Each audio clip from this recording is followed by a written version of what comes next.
vous êtes là. C'est chouette. Et c'est encore un plaisir de vous voir et de voir ces sourires et cet enthousiasme. Merci. Et je vais vous demander un exercice un peu difficile. On a parlé de faites tous vos efforts. Vous vous attendiez peut-être pas à celui que je vais vous demander.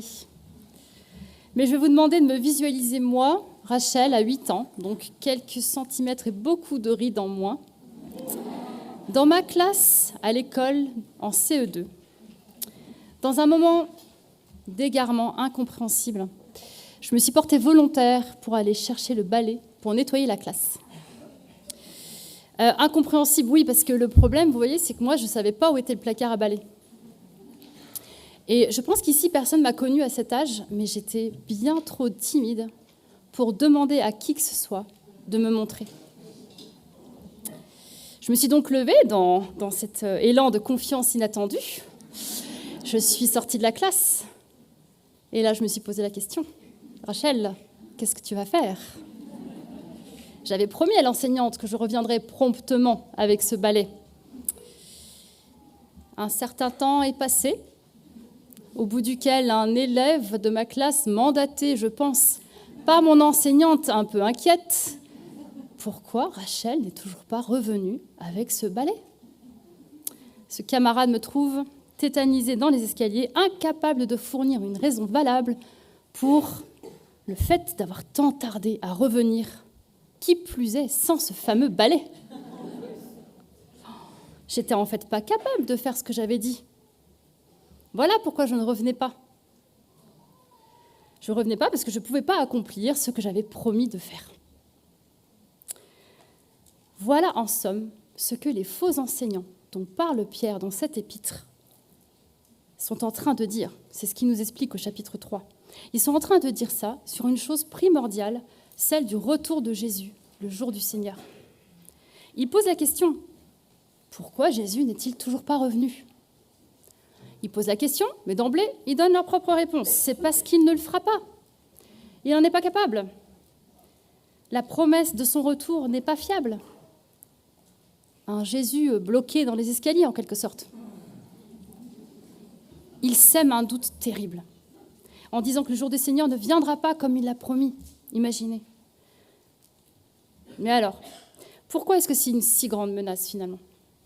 Pourquoi le chrétien doit-il être fermement attaché au retour de Christ ?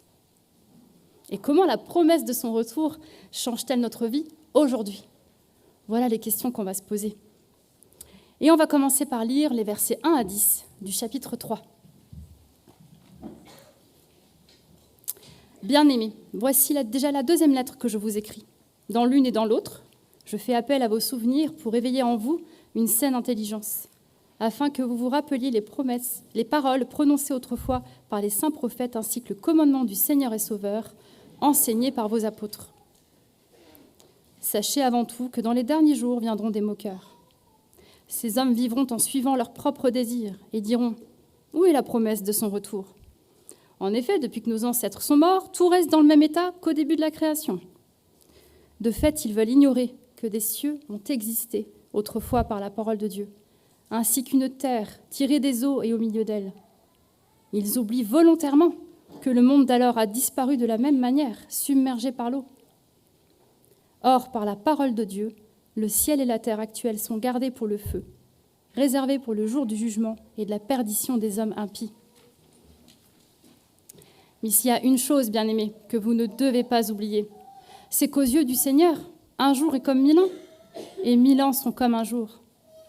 Le Seigneur ne tarde pas dans l'accomplissement de la promesse, comme certains le pensent.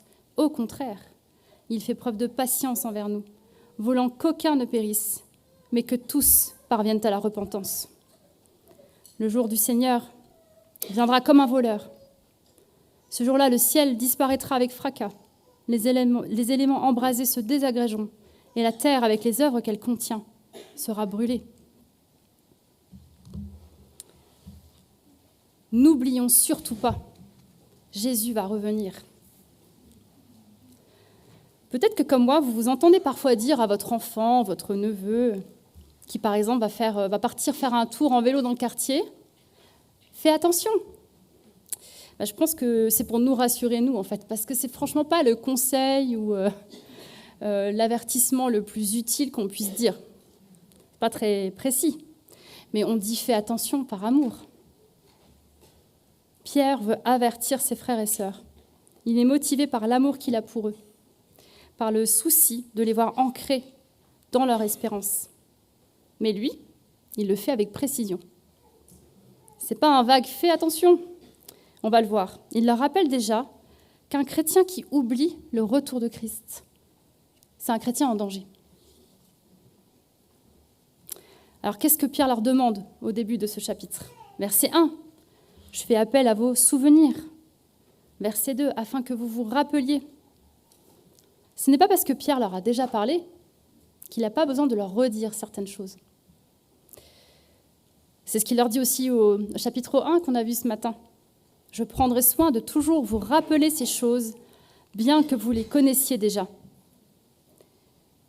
Pierre ne leur annonce pas quelque chose de nouveau, mais en bon pédagogue, il sait qu'il faut répéter. Pourquoi ? Parce que cette saine intelligence dont il parle au verset 1, elle peut s'endormir. Ce n'est pas un manque d'information qui menace les premiers lecteurs de Pierre. Ce n'est pas un manque d'information qui nous menace, nous. C'est un manque de mémoire. Est-ce qu'on n'est pas rapide à oublier, nous aussi ? Pas un oubli volontaire lorsque j'oublie tout le temps ce rendez-vous que je dois prendre chez l'allergologue. Non, c'est cette facilité à douter quand dans nos vies, il y a des choses troublantes qui arrivent, des nouvelles qui nous inquiètent, cette facilité à vivre par moi-même, cette capacité à oublier la nécessité, la beauté de mon salut. J'oublie mon péché, est-ce qu'il en a coûté à mon Sauveur pour m'en délivrer ? Et je me plains, ou je justifie mes mauvaises pensées, mon orgueil. J'oublie la grandeur et la valeur de tout ce que j'ai en Jésus-Christ. Alors je suis lente à pardonner. J'oublie que Jésus-Christ ressuscité a vaincu la mort et qui m'a donné un avenir certain au ciel. Et c'est dans cet oubli, nous dit Pierre, que nous sommes vulnérables.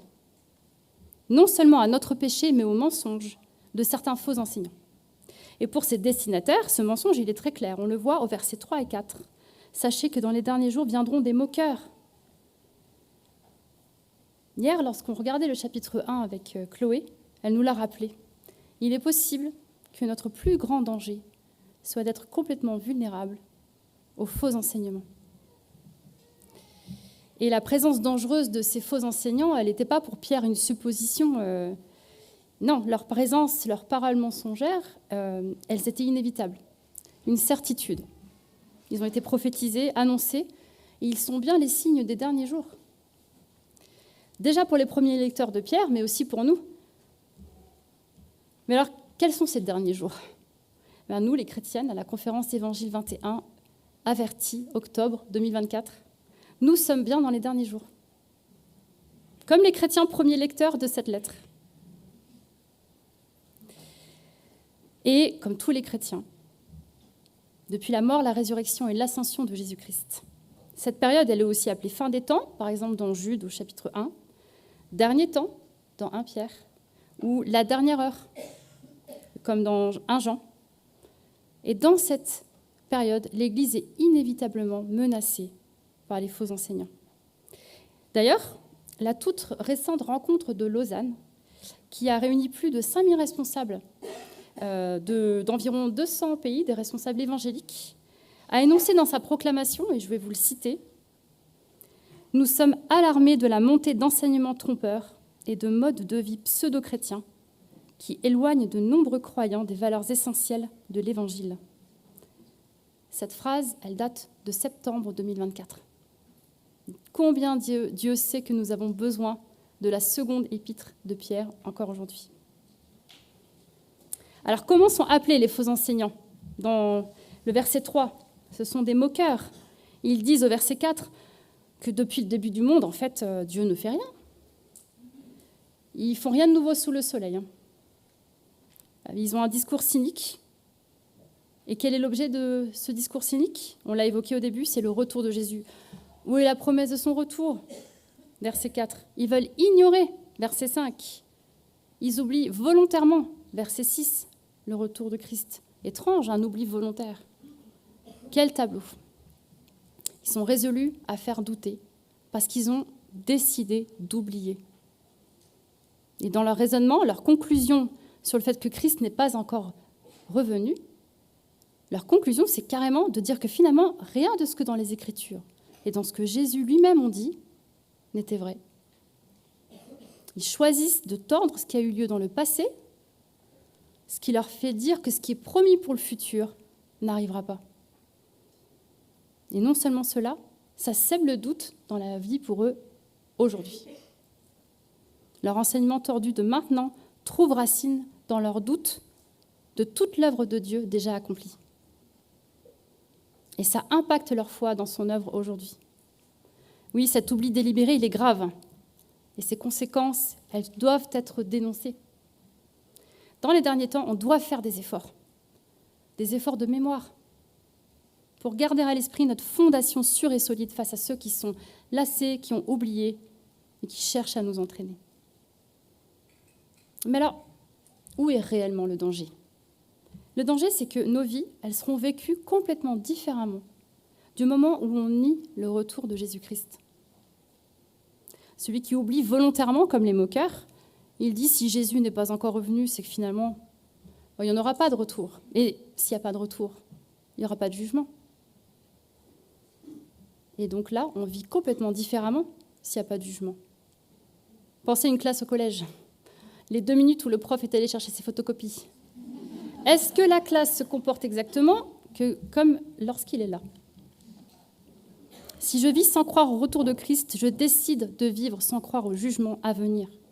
Et si je décide de ne pas croire au jugement à venir, je vis comme je veux. C'est comme ça que Pierre décrit les faux enseignants en verset 3. Ces hommes vivront en suivant leurs propres désirs. En somme, ils disent « Dieu n'est pas puissant », comme ils le disaient. Jésus ne reviendra sûrement jamais. Alors on vit comme il nous plaît. Et la conséquence sur leur vie, on la connaît parce qu'on a lu le chapitre 2 ce matin. Il nous suffit de penser à certaines expressions que Pierre a utilisées pour voir l'impact dans leur vie, pour ceux qui nient le retour de Christ. L'apôtre Pierre, il sait que si quelqu'un se retrouve convaincu que Christ ne reviendra pas juger le monde, cette personne se laissera facilement vivre selon son propre cœur. Il le voit dans la vie des moqueurs, et il veut absolument avertir les chrétiens, ceux à qui il écrit, pour qu'ils gardent leur propre cœur. Une personne qui ne croit plus en la puissance de Dieu pour juger le monde peut facilement remettre en question toute la parole de Dieu et choisir ce qui lui plaît dans sa révélation. Je ne veux pas d'un Dieu qui condamne un péché que moi je ne veux pas lâcher, alors je choisis de croire en un Dieu qui ne condamne pas du tout. Et je peux vivre selon mes propres désirs. Et ma conviction de péché, elle s'atrophie. Je peux tellement facilement justifier mes choix qui n'honorent pas Dieu. Si je suis plus si sûre du retour de Christ en personne, alors je suis plus si sûre de vouloir prêcher l'évangile aux non-croyants. Je contourne les versets tels que Romains 6, 23, le salaire du péché, c'est la mort. Mais le don gratuit de Dieu, c'est la vie éternelle en Christ notre Seigneur. Ou bien je vais parler seulement de la deuxième partie de ce verset. Oui, un chrétien qui est troublé dans son espérance est un chrétien en danger. Troublé dans son espérance parce qu'il n'est plus convaincu par ce que Dieu a déjà fait. Il est troublé dans les promesses de ce que Dieu fera. Un chrétien qui est troublé dans son espérance est un chrétien en danger. Il est en danger de vivre selon ses désirs, en danger de suivre un Dieu fabriqué de toutes pièces à son image. Alors, est-ce qu'on est en danger, nous ? On ne choisira probablement pas de nier frontalement le jugement à venir. Mais il y a une menace, c'est celle de l'oubli progressif, de l'endormissement, du doute. Un endormissement lorsque les choses vont bien et qu'on croit qu'on est au contrôle de nos vies. Un doute lorsque des discours qui nous influencent sont teintés de ce rejet du jugement. Mais alors, comment repérer et contrer les faux enseignants ? Est-ce qu'il y a un antidote ? C'est ce que nous voyons dans la suite de la lettre. Un chrétien qui est troublé dans son espérance, c'est un chrétien en danger, oui, mais un chrétien qui sait où retrouver son espérance, c'est un chrétien fortifié. C'est notre deuxième point. Un chrétien attaché à la parole, il sera sûr de son retour. Au verset 2, Pierre explique « Vous avez déjà entendu tout ce qu'il vous faut pour cette saine intelligence. De votre vivant, vos apôtres ont transmis le message de Jésus-Christ. Et les paroles des prophètes que vous lisez, vous entendez, ils ont ce même message. Tiens, ça ne nous rappelle pas quelque chose ?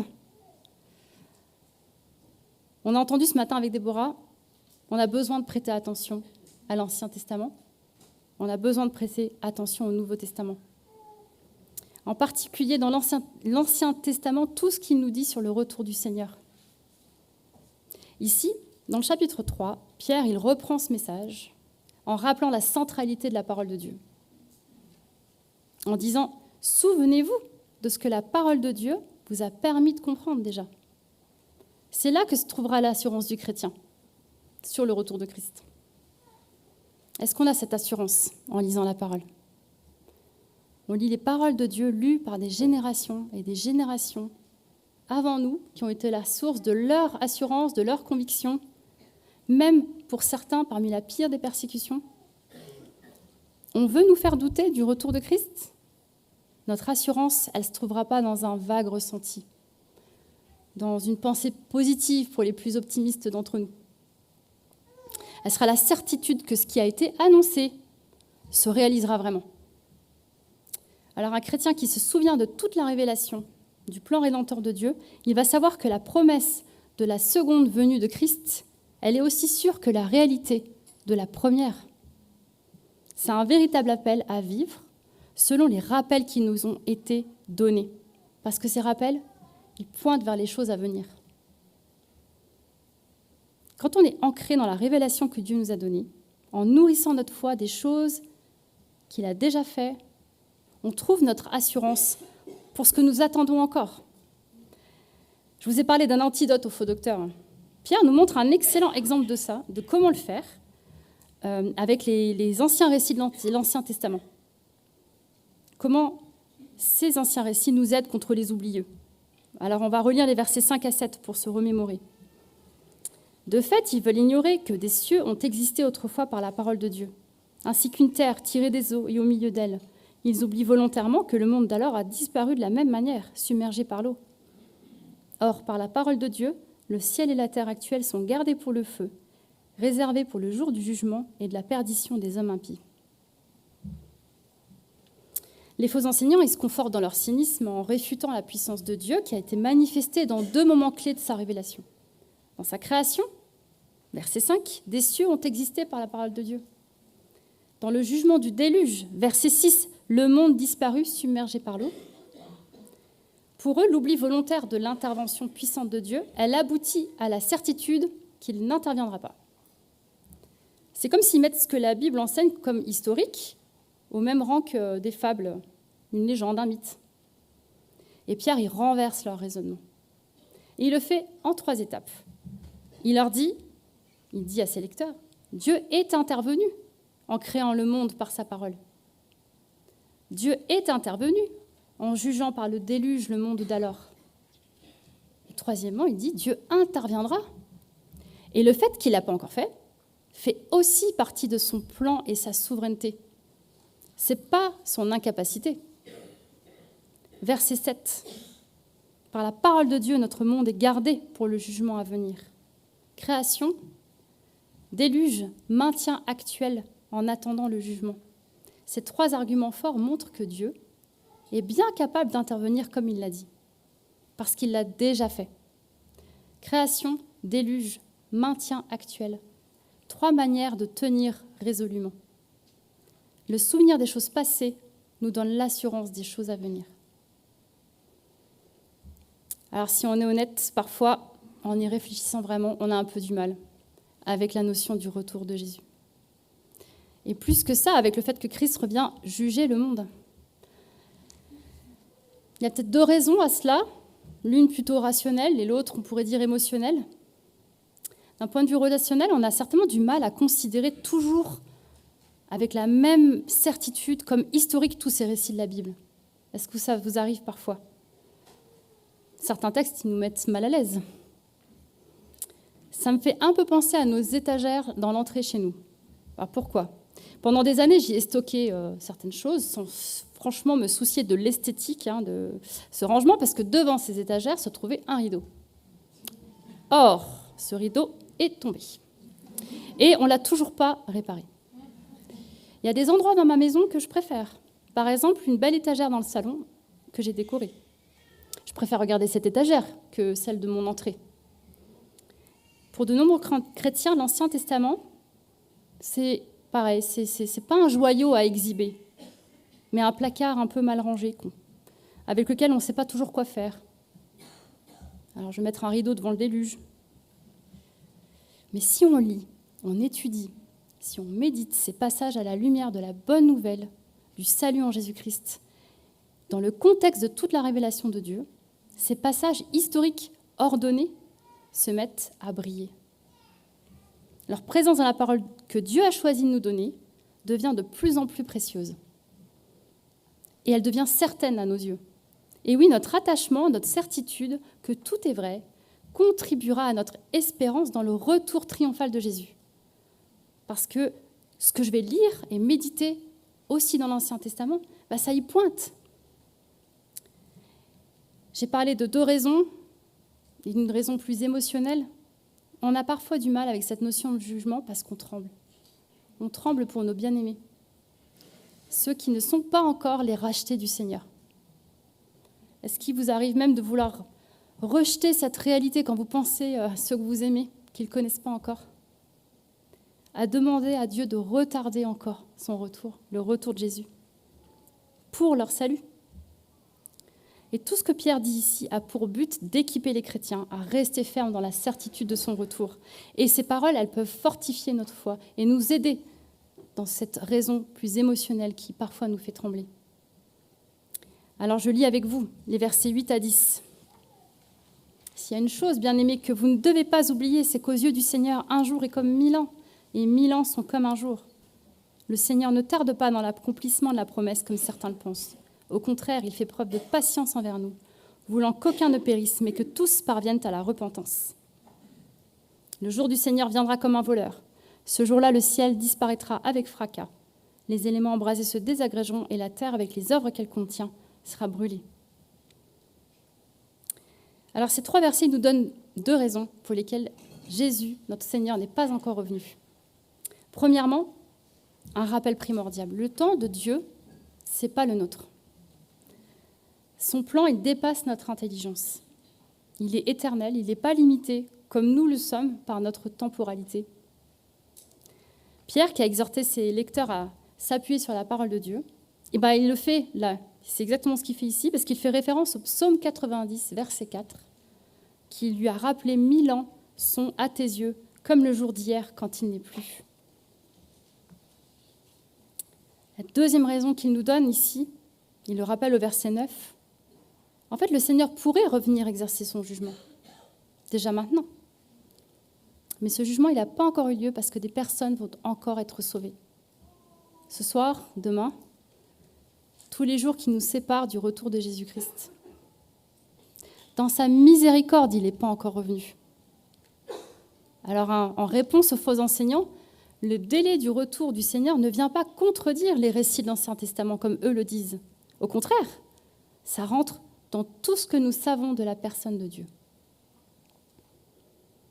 Et selon ce qu'on vit, on peut soupirer parfois après son retour. Bien Jésus, je l'ai parfois dit, pas parce qu'il me tardait d'être dans la gloire pour le louer, mais parce qu'il me tardait d'être libéré de ma souffrance actuelle. Je me suis dit ça encore récemment en écoutant les informations au sujet des conflits qu'on connaît dans le monde, qui semblent insolubles. Je me suis dit ça en voyant des personnes proches récemment souffrir de la maladie. La seule vraie fin à ces choses sera le retour de Christ. Alors on soupire. Viens Jésus. Et c'est tellement naturel. L'apôtre Paul, il en parle par exemple dans Romains 8. Nous soupirons en nous-mêmes en attendant l'adoption, la libération de notre corps. C'est ce jusqu'à quand plein de foi de celui qui s'attend à Dieu. On peut parfois aussi se trouver à lui demander au contraire de retarder son retour. On vient de parler de notre fardeau pour les perdus. Mais est-ce qu'on ne lui a pas déjà demandé de retarder son retour pour d'autres raisons ? Je me souviens encore de discussions très spirituelles avec des copines du groupe de jeunes. On faisait la liste de tout ce qu'on voulait vivre avant le retour de Jésus. On ne faisait pas que ça comme liste, mais bon. Je pense qu'on n'est pas les seuls à avoir mis sur la liste se marier, faire les études dont je rêve, aller dans tel pays. Et on va revenir dans la deuxième partie du chapitre 3 sur notre attitude face à ce jour qui viendra. Le Seigneur fait preuve de patience envers nous, voulant qu'aucun ne périsse. Remercions, louons Dieu pour sa patience. Exprimons notre confiance dans les promesses de Dieu en priant. D'une part, on peut louer Dieu parce qu'il ne tarde pas. Non, et ce n'est pas qu'il tarde. Il est en train d'exercer sa souveraineté. Et de l'autre, on peut prier pendant ce temps de la patience pour le salut de tous ceux qui ne le connaissent pas encore. Pourquoi le Seigneur tarde-t-il ? Alors après avoir répondu en rappelant que ce n'est pas un retard, ce n'est pas une supposition, ce n'est pas toutes ces choses dont parlent les faux enseignants, mais c'est la manifestation de la souveraineté de Dieu, Pierre va terminer ses rappels en décrivant la force et la finalité de ce jour du Seigneur. C'est le verset 10.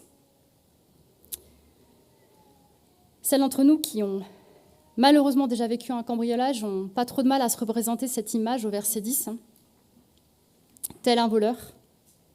Là, Pierre reprend l'image que Jésus emploie dans l'évangile de Matthieu. Alors, je vais vous le lire. C'est dans Matthieu 24, les versets 42 et 43.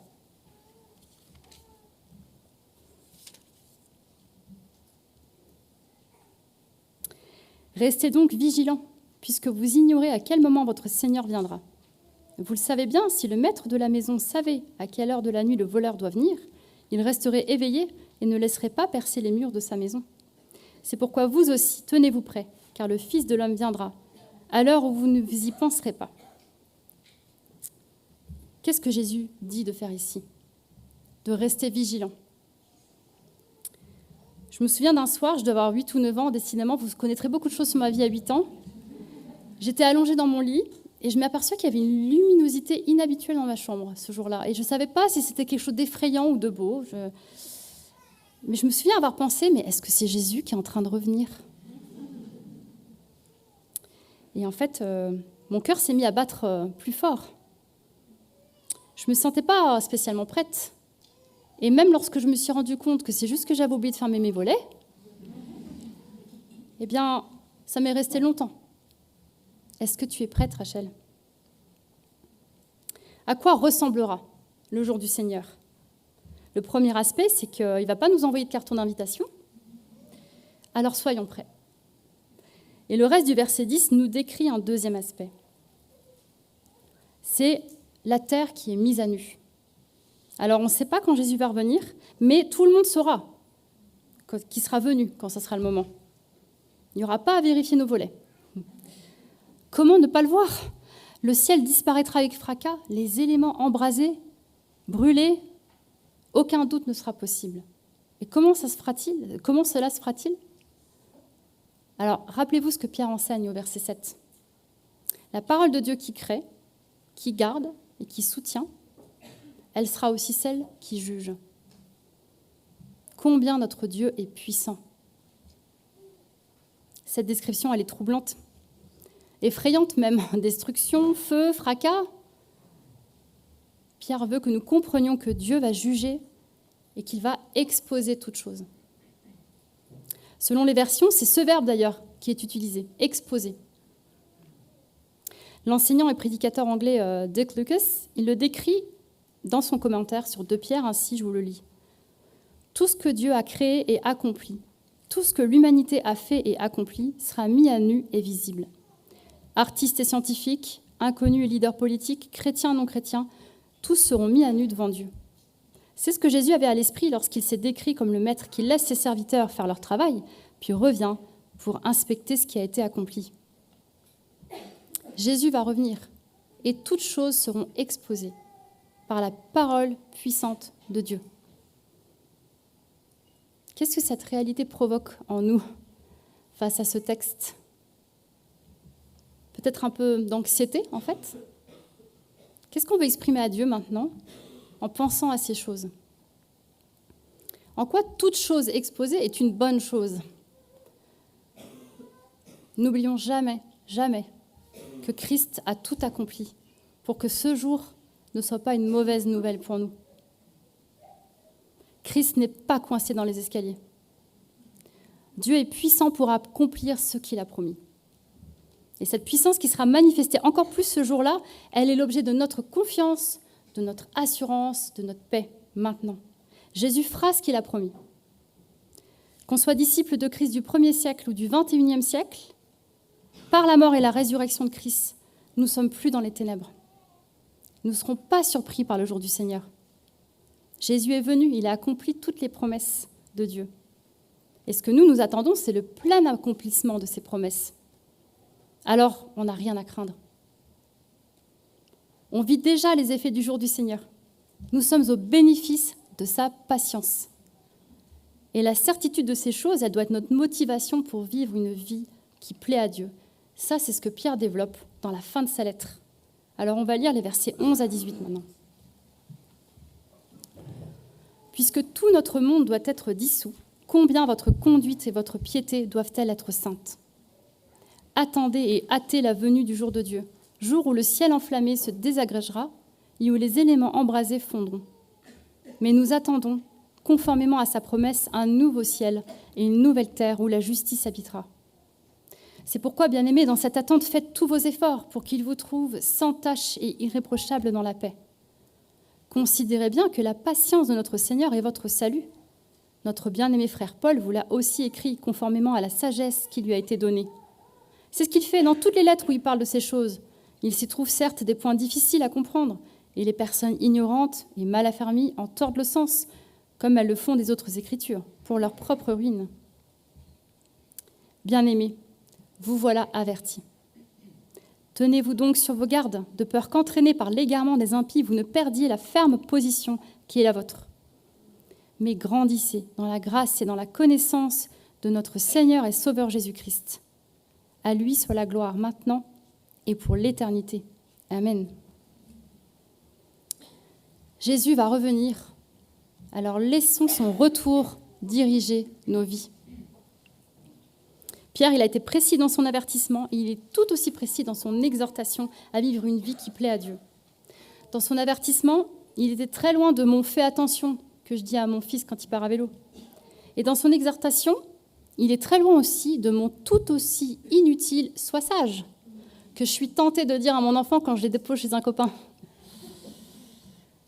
C'est pas un vague « sois sage », mais c'est un appel à vivre maintenant ce qui nous est déjà acquis en Christ. D'être clair sur ce qui motive notre manière de conduire nos vies aujourd'hui. Parce qu'on vit tous, nous, les faux enseignants de l'époque de Pierre, ses premiers lecteurs, une vie en fonction de ce que nous attendons dans les temps à venir. Il y a un pasteur irlandais qui s'appelle Jonathan Gibson qui dit que tout le monde a une eschatologie. C'est-à-dire, tous, de tous les temps, croient quelque chose au sujet du futur. Oui, même ceux qui croient en rien. Parce que croire en rien, c'est une explication de ce qui va arriver. Et ça a une influence sur la vie d'aujourd'hui.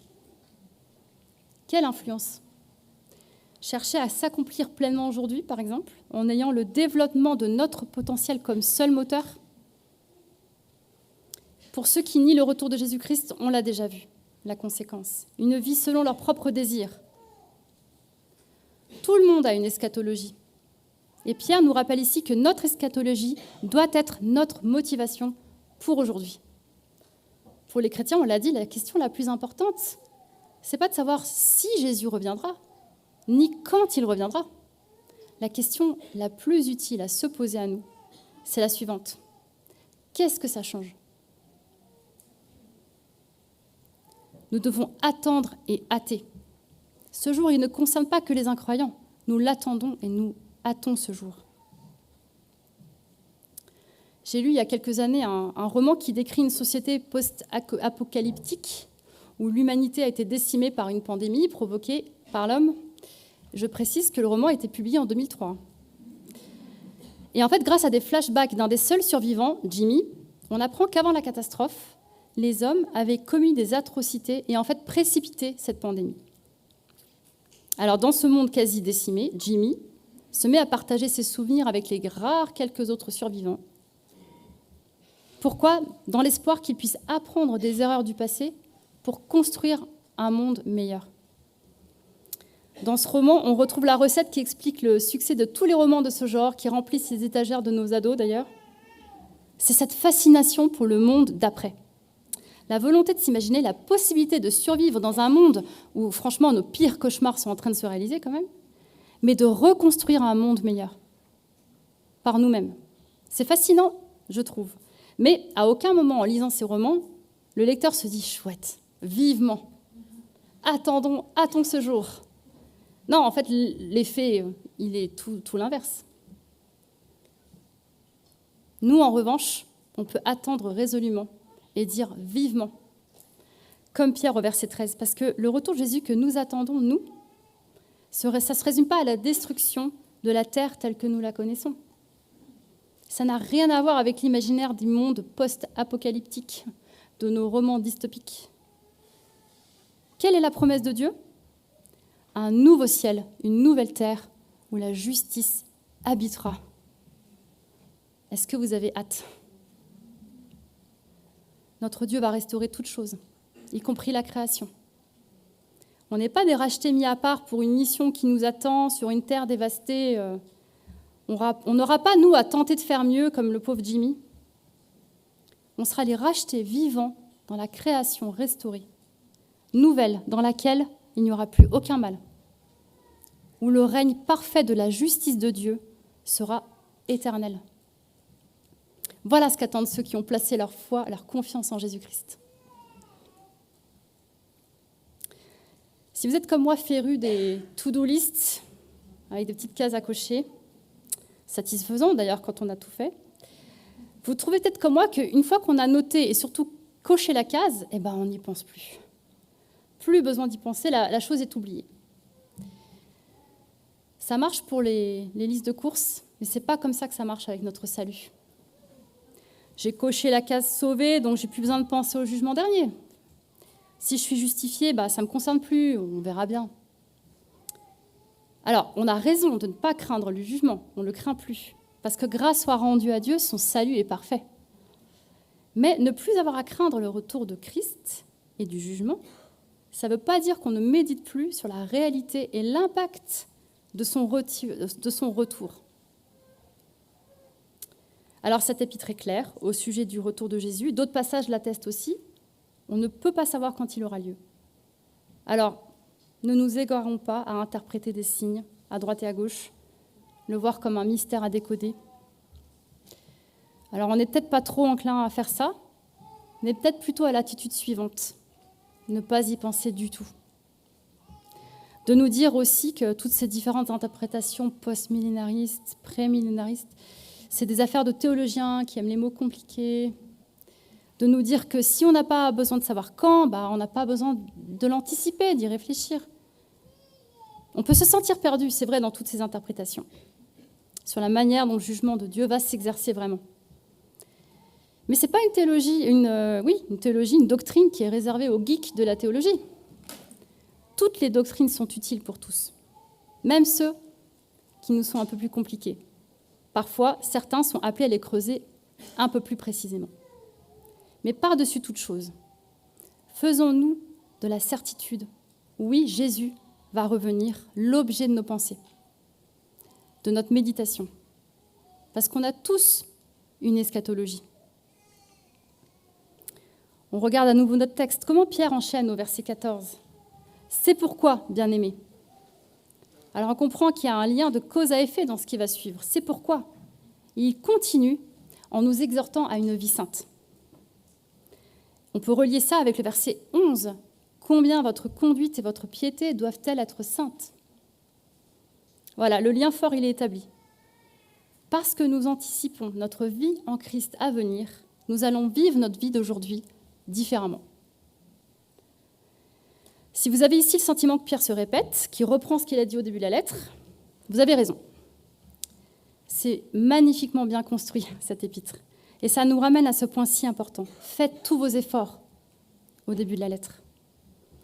Pierre, il relie ses efforts à la puissance de Dieu qui a tout accompli pour qu'on puisse vivre cette vie sainte. Ici, cette même notion, tous vos efforts, là, elle est reliée à ce que Dieu va faire.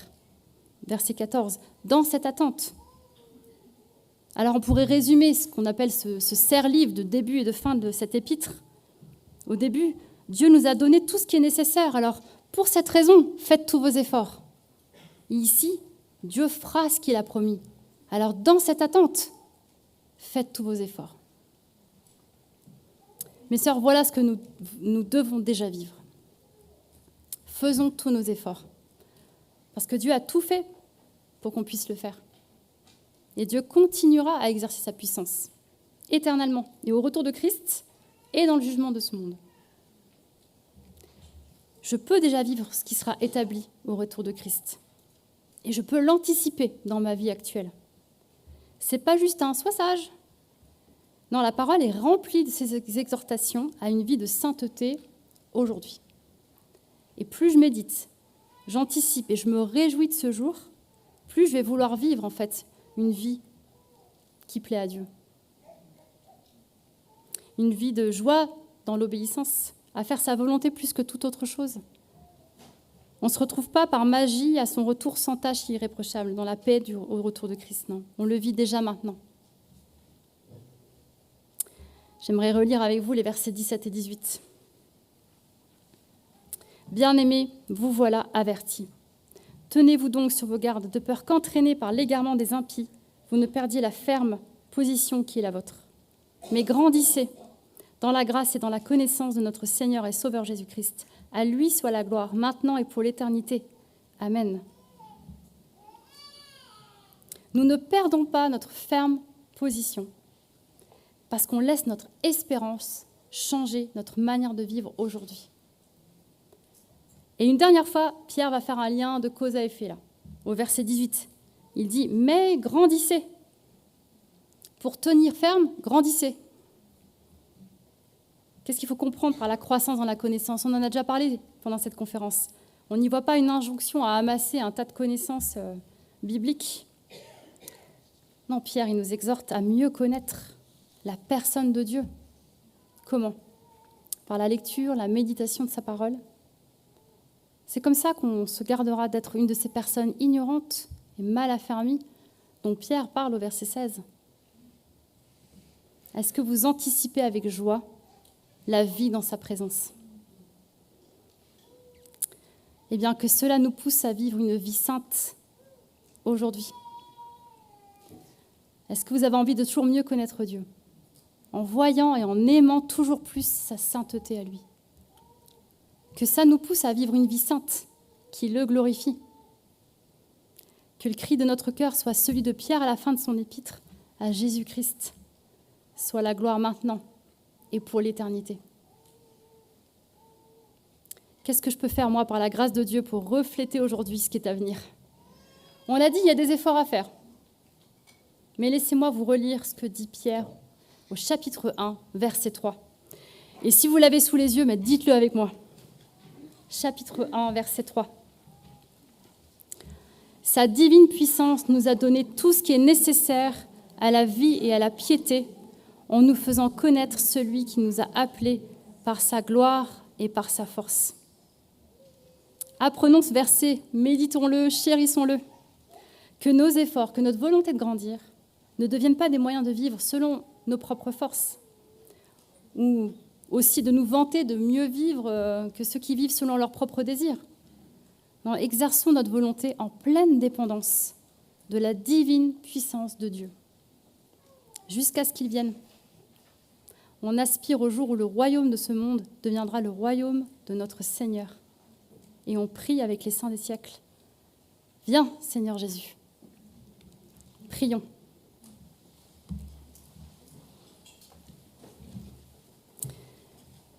Viens, Seigneur Jésus. Et en attendant ce jour, nous voulons tenir ferme. Nous voulons être résolus dans cette attente. Nous voulons toujours nous souvenir que tu as tout accompli, que ce que tu as promis, tu le réaliseras. Garde-nous résolument, ancrés dans ta parole, que nous puissions toujours la chérir, que nous puissions toujours vouloir te refléter, vivre une vie qui te rend gloire. Amen.